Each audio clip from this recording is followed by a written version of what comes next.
This is where tradition clashes with modernity, yet they coexist in the most amazing way. Today, I'm going to take you for a walk on my favorite place in Beijing, the Imperial Palace. And it all starts from here.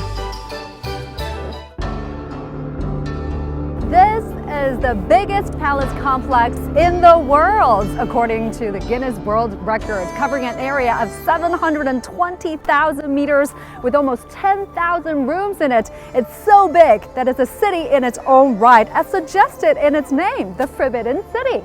It was home for 24 emperors during the Ming and Qing dynasties. So for hundreds of years, it was not only the seat of a government, it was also the heart of a civilization. But now it houses the Palace Museum. This one was recognized as a UNESCO World Cultural Heritage Site in 1987 and is widely regarded as having the best collection of Chinese artifacts around the world. And this is the northern gate. This gate is called Shenwumen, the gate of divine prowess. This is a very important access into the Forbidden City. You can see there are 3 doorways. The empress and empresses would use the middle doorway, and for other members of the royal families, the eunuchs, the maid, officials, they would use the other doorway.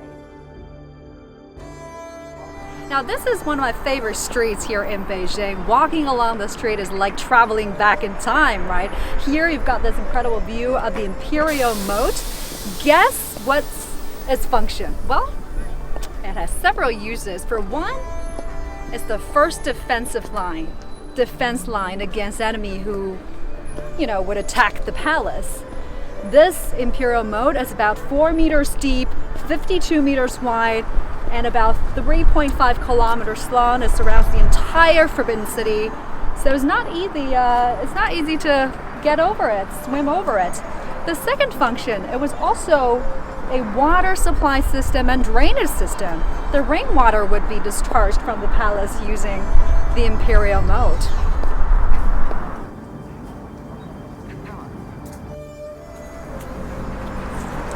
This is one of the most popular spots for taking pre-wedding photos. This amazing view of the corner tower of the Forbidden City.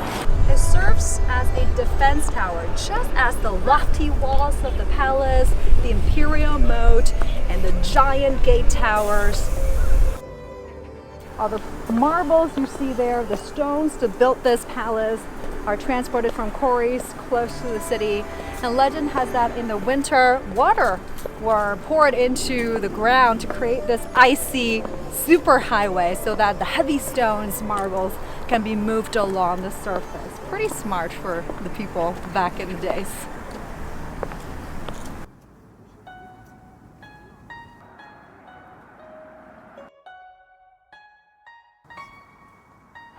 Now turning the corner, you get this transition from the royal vibe to this quiet residential area, right? This is in sharp contrast to the elite culture represented by the court life, the grand palace, the hutongs here, the ancient little streets here. They represent the culture of grassroots Beijingers, and you can see bus route number 5 here. Interestingly, in the past days, people traveled by carriages and horses, and now it's a completely different picture.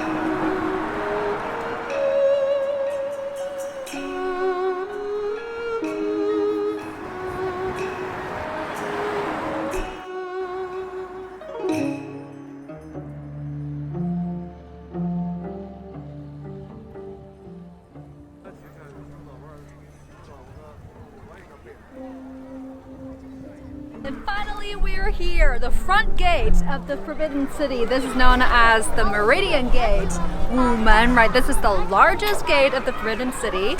Also, the most imposing one, as you can see. It has a very unique structure. This is a concave layout, you can see. This is an important gate. A lot of ceremonies are being held here.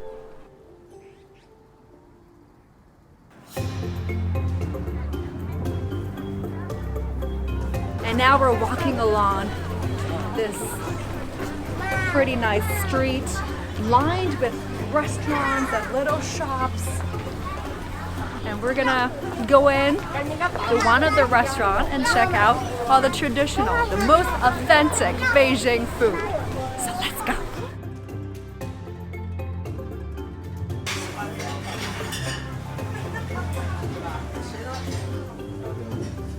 So this is how you eat Peking duck properly. I'm gonna get right into it. Ooh, still hot.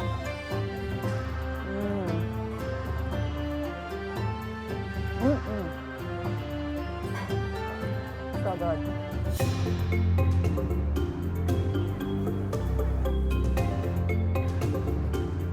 This is Beijing, a diverse city with so many facets.